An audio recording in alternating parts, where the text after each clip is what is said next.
It's Armoured Clash week and we have 3 amazing starter sets to be won. We'll pick 3 winners, one from the YouTube comments, one from the OnTableTop.com comments, and one from the Cultic Games members, so you guys get an extra chance to win.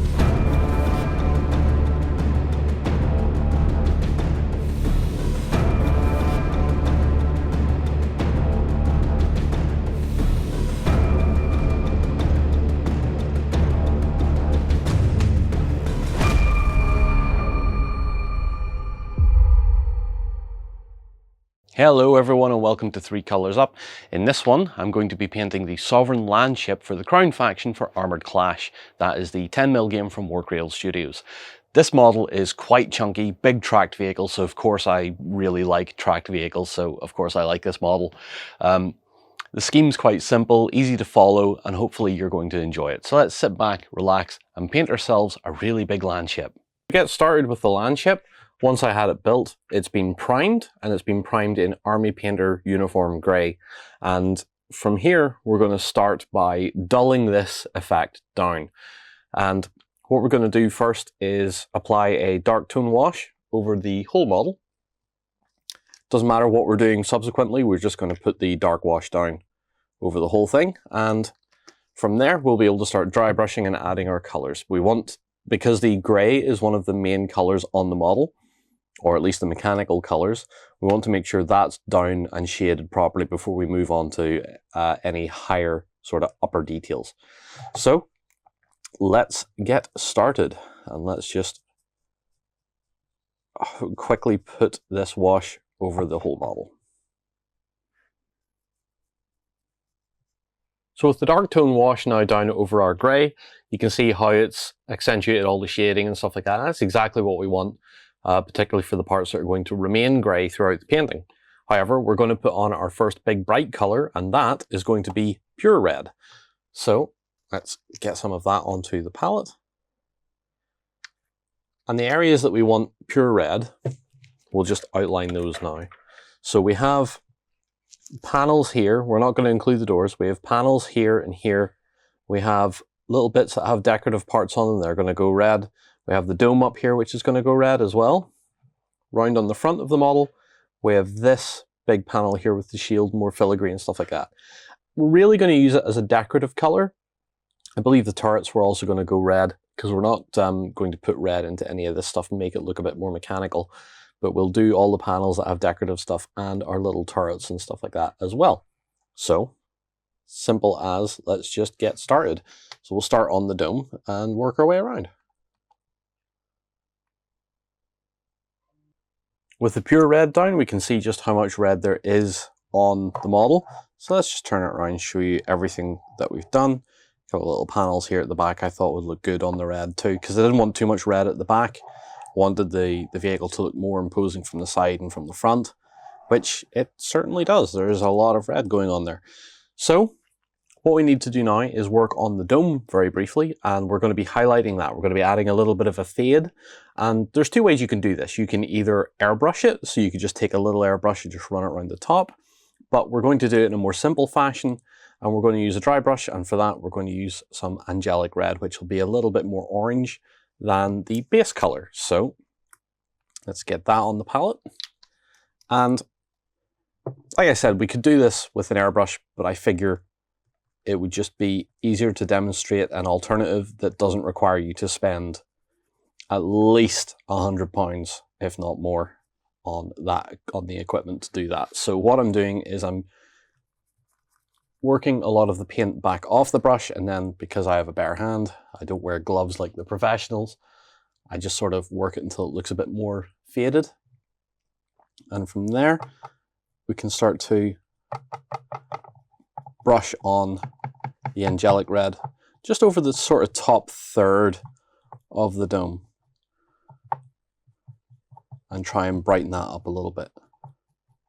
Now, this may take a while, this may take a few coats, but we'll get there and it should look pretty decent. With the dry brush down, it's not really that apparent what's happened there. Hopefully it will after a bit of a wash and a bit of detailing.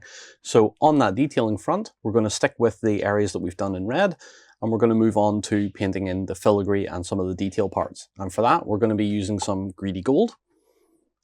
And this is just going to be placed onto all the areas that we have some details that we want filled in.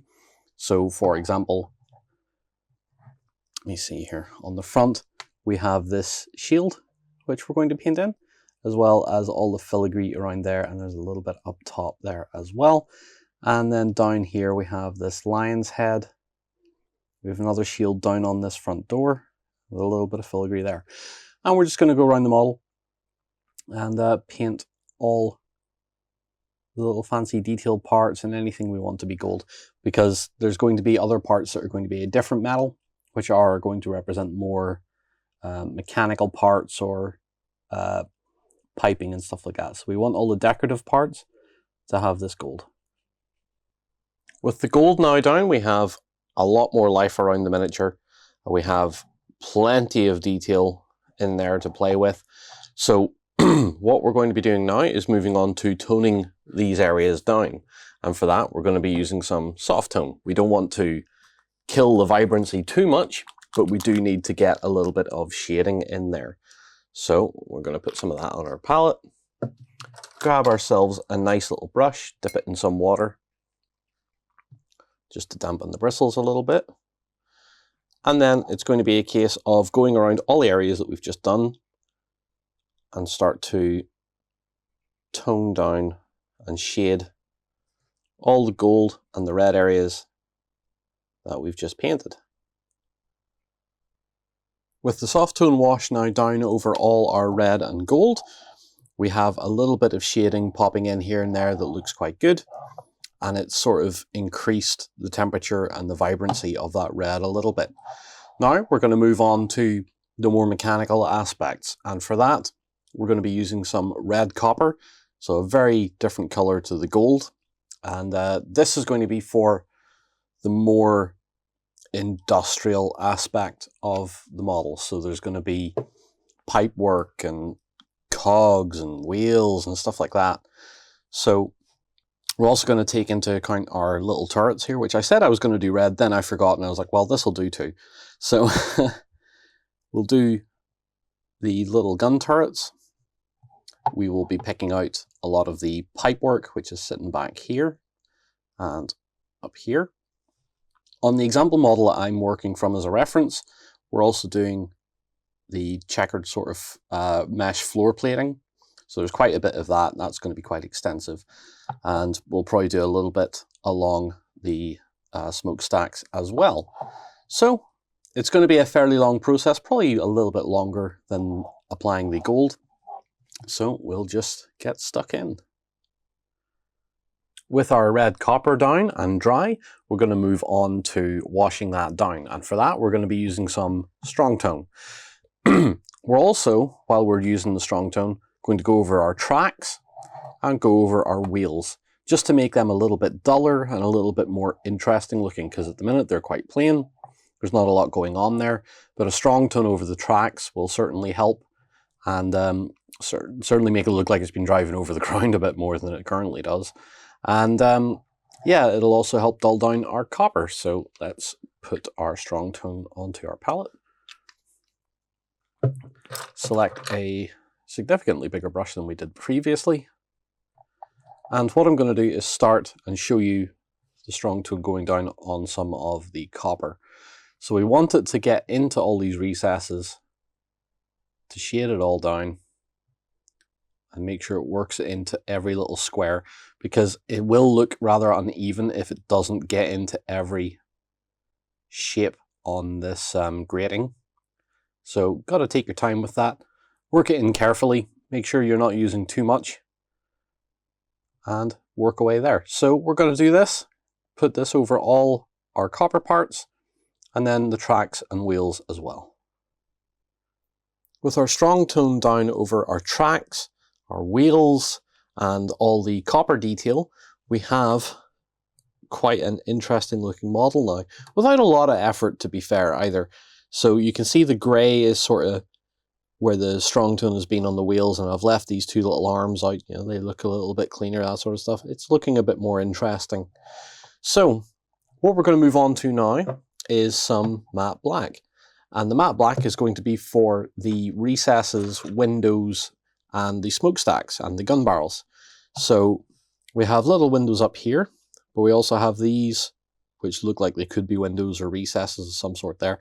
It'll make that area far more visually interesting. We're also going to put some matte black into our vision slots, which there's 2 of them up here on what I assume could be the bridge.